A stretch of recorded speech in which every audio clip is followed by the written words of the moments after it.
And is man any the less destroying himself for all this boasted brain of his? Have you walked up and down upon the earth lately? I have, and I have examined man's wonderful inventions.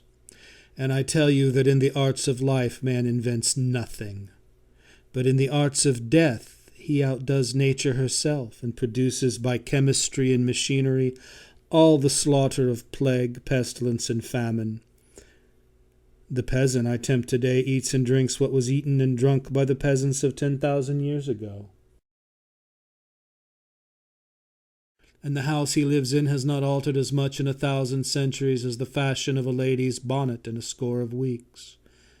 But when he goes out to slay, he carries a marvel of mechanism that lets loose at the touch of his finger all the hidden molecular energies, and leaves the javelin, the arrow, the blowpipe of his fathers far behind.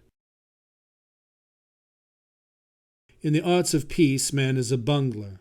I have seen his cotton factories and the like, with machinery that a greedy dog could have invented if it had wanted money instead of food.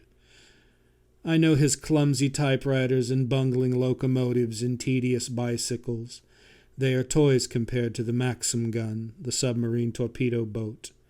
There is nothing in man's industrial machinery but his greed and sloth. His heart is in his weapons. This marvelous force of life of which you boast is a force of death. Man measures his strength by his destructiveness. What is his religion? An excuse for hating me. What is his law?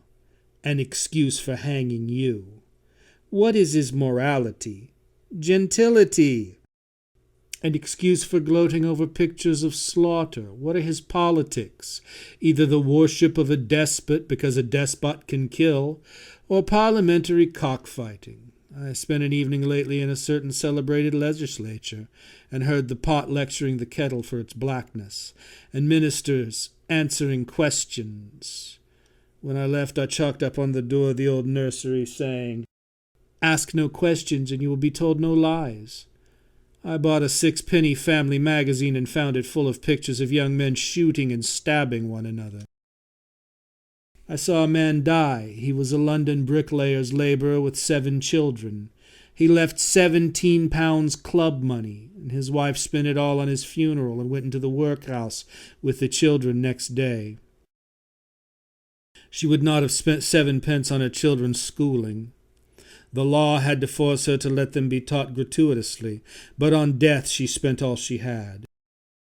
Their imagination glows, their energies rise up at the idea of death. These people, they love it, and the more horrible it is, the more they enjoy it. Hell is a place far beyond their comprehension. They derive their notion of it from 2 of the greatest fools that ever lived, an Italian and an Englishman.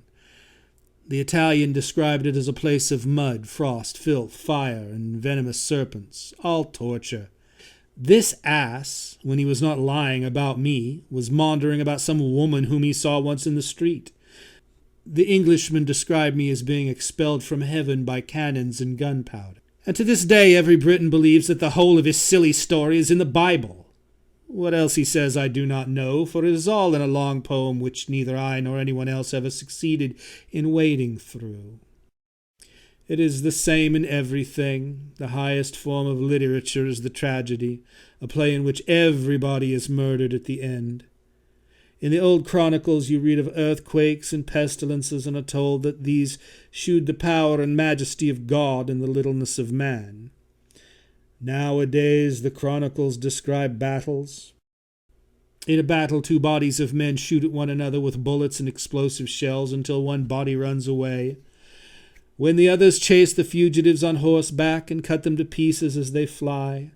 And this, the chronicle concludes, shews the greatness and majesty of empires and the littleness of the vanquished. Over such battles the people run about the streets yelling with delight, and egg their government on to spend hundreds of millions of money in the slaughter, whilst the strongest ministers dare not spend an extra penny in the pound against the Sounds very familiar. Let's go back and read that one again. Nowadays the chronicles describe battles. In a battle 2 bodies of men shoot at one another with bullets and explosive shells until one body runs away, when the others chase the fugitives on horseback and cut them to pieces as they fly. And this, the chronicle concludes, shews the greatness and majesty of empires and the littleness of the vanquished. Over such battles the people run about the streets yelling with delight and egg their government on to spend hundreds of millions of money in the slaughter, whilst the strongest ministers dare not spend an extra penny in the pound against the poverty and pestilence through which they themselves daily walk. I could give you 1,000 instances, but they all come to the same thing. The power that governs the earth is not the power of life, but of death.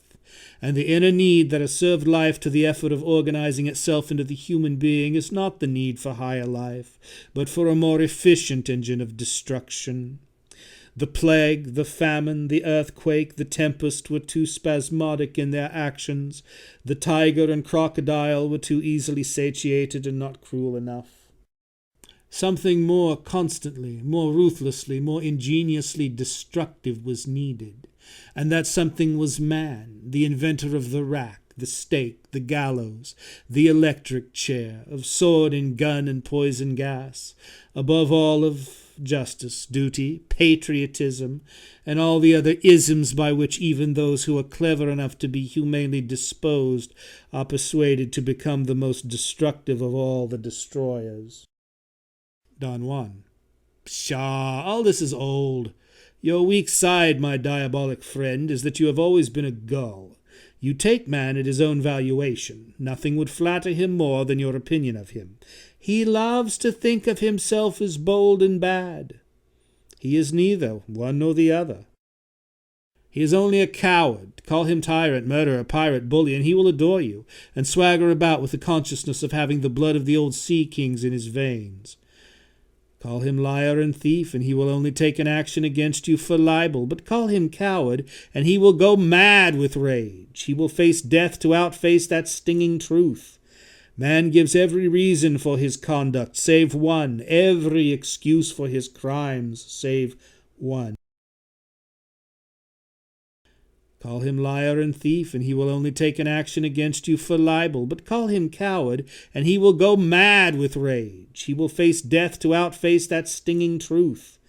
Man gives every reason for his conduct, save one, every excuse for his crimes, save one. Every plea for his safety, save one, and that one is his cowardice. Yet all his civilization is founded on his cowardice, on his abject tameness, which he calls his respectability.